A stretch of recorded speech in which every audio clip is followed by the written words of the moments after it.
Cauldron Familiar is my all-time favorite Magic card, and with the release of Bloomburrow, its power level has skyrocketed. Thanks to the introduction of cards like Carrot Cake, an artifact that creates a rabbit token. Whenever it enters the battlefield or is sacrificed, our cat friend now has some deadly company to help take down opponents. Cyber is another fantastic addition to the deck, as the food token it generates is crucial to this strategy. Deadly Dispute, Fanatical Offering, and Reckoner's Bargain serve as our 12 dedicated sacrifice outlets, ensuring we maintain a strong card advantage. I've also included Makeshift Munitions, a fun addition that I love in any sacrifice deck. To make the deck even more potent, I decided to add a Gates package to the mix, transforming our small creatures into deadly assassins in a deck now ready to seriously annoy your opponents. The first hand was terrible, so I mulled to a second, albeit slower, hand on the play. My opponent started with a 2/2 Goblin, which I immediately killed to preserve my life total. They played another Goblin, and my plan now was to dig for a Cauldron Familiar, an excellent card for dealing with other 1/1 creatures. On their next turn, they untapped and, with the help of a Goblin Bushwhacker, brought me down to 11 life. I played a Carrot Cake to get a creature on the board, but my opponent untapped and played another Goblin, along with a second Bushwhacker, quickly sealing Game 1. Game 2 played out differently, as I now had access to Suffocating Fumes, Prismatic Strands, and Weather the Storm. Thanks to the Gates, supporting the green splash was easy, and Calny Garden helped fix my mana. I killed their first creature with a Tiding Blade, and as they filled their board, I aimed to do the same, using a Lembas to find my land drops. My opponent attacked, and post-combat, a Mog Flunkies joined the board. I played a Carrot Cake on my turn and passed. On theirs, they killed my rabbit with a Lightning Bolt and attacked with all their creatures. I responded with a Tragic Sleep to kill the Flunkies, and after combat, they played a Mog Conscripts. I played a land and passed, and on their turn, they used a Bushwhacker to swing for 9. I sacrificed the cake with Reckoner's Bargain, gaining life and creating a token to block, reducing the damage to 4 that turn. As I untapped, I played a second Carrot Cake and removed the conscripts from the board. They repeated their creature plus Bushwhacker combo, attacking for 8. I blocked the Goblin's Letter, and surprisingly, they let it die, hoping to push more damage. With my life total low, I passed, planning to crack the Carrot Cake during their combat phase to put a blocker on the field and gain some life. After they played a card, I used Weather the Storm to go up to 16 life. Untapped, played Makeshift Munitions, and added another land. They attacked with 3 creatures, and I sacrificed both my artifacts, allowing only 1 creature to get through, leaving me at 15 life. On my turn, I played a Golden Egg to draw a card, used Deadly Dispute to draw more, and removed their Sparksmith with a removal spell before passing. They played another Bushwhacker, attacked for 6, and brought me down to 9. I untapped, played a Golden Egg, and used a Bargain to go back up to 11 life, potentially fogging their next attack. They attacked again, and I went down to 7. On my turn, after using Lembas, I finally found a second Weather the Storm, bringing me back to 16 life. My opponent drew a card, and after I played my third Lembas, I used another Bargain to gain more life. At this point, I could crack the Lembas to minimize life loss on my next turn, which I did. They played another Slayer, and I responded by playing another Lembas, a land, and passing the turn. When they attacked, I used an Offering to draw some cards, then used Munitions to kill the Slayer. After seeing my full hand, my opponent promptly scooped. In Game 3, my opening hand finally had a Cauldron Familiar, so it was a definite keep. My opponent started strong with the conscripts, and all I could do was play a tap land and pass. I took 2 damage, and a Marshal put a token into play. Finally, the Familiar joined the board, stabilizing things and setting up potential trades. They attacked, I traded a token, and they played another Marshal. On my turn, I used a Saber to kill the conscripts and create a food token, which would be crucial in combat. They attacked, and I chose to take the damage.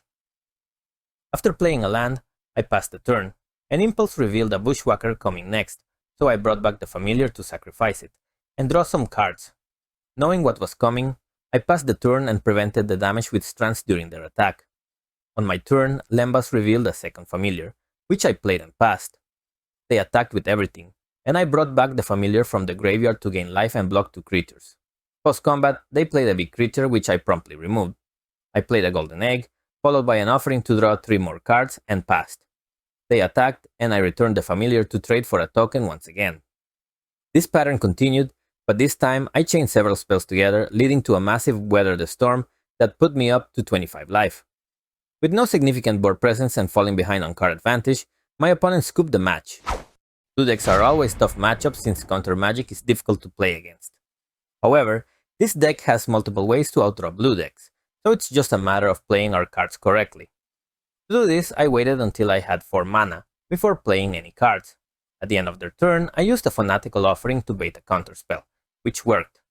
After drawing a Lembas, I played it, baiting another counterspell. Then, I played my second copy of the artifact, which resolved, allowing me to cast Reckoner's Bargain on my next turns. My opponent passed their turn, and I did the same. On their following turn, they tapped out to cast a Cryptic Serpent.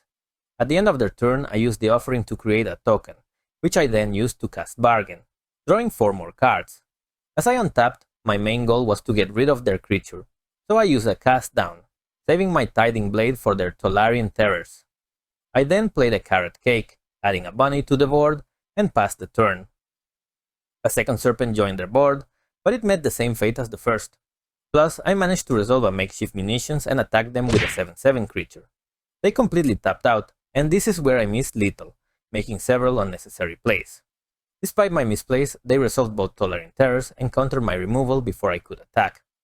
They tried to use a Snap on the bunny, but I used the Munitions ability to prevent them from untapping, reducing their life total to 4.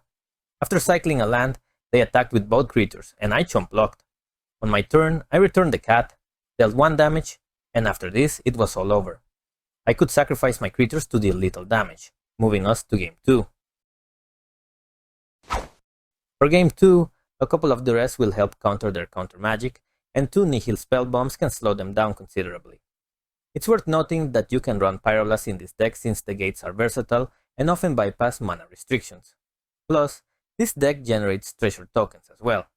While my opponent set up, I decided to deal some early damage with my cats, and by turn 3, they had already dealt a considerable amount of damage. My opponent cycled for a land, and a Cryptic Serpent hit the board. At the end step, I used a Deadly Dispute to draw a card, and first things first, I dealt with the Serpent using Tiding Blade. Then, I played a Carrot Cake, and surprisingly, they scooped. While this deck is slow, it compensates with life gain shenanigans and loads of removal, as you'll see in this match against Goblin's Combo, or as it's more commonly known, Moggwarts. The key to playing against this deck is to prevent them from keeping Putrid Goblin alive for too long. While it has Persist, putting a -1/-1 counter on it is good enough. As turns passed, they sacrificed the Goblin for more cards and played a second one. At the end of their turn, I used a Deadly Dispute to mimic their card advantage. I untapped, played a Familiar and a land, and passed. On their turn, they used Deadly Dispute followed by a Goblin Matron, revealing the last piece of the combo. I used Saber at the end step to keep them in check. I untapped and pumped the plant token to attack with both creatures for 4 damage. They took the damage, and I passed. The Prospector sacrificed the Goblin, and they used Exhume to bring it back. They then sacrificed it, and with the trigger on the stack, they cast First Day of Class. With it on the stack, I used Strategic Slip to deal with the Prospector.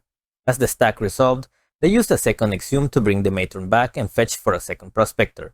They sacrificed the Putrid Goblin again, and with the First Day of Class trigger on the stack, I killed the Goblin so it couldn't return this turn. After this, they used Introduction to Prophecy, attacked, and passed the turn. A second Basilisk Gate was good news, so the plan now was to hit them for 9 and keep removal in hand in case we needed it. On their turn, they played a Shaman and passed, but I killed it at the end step as I think they skipped their phase. By making the same attack again, I forced them to chump block 1 of my creatures, putting them down to 2.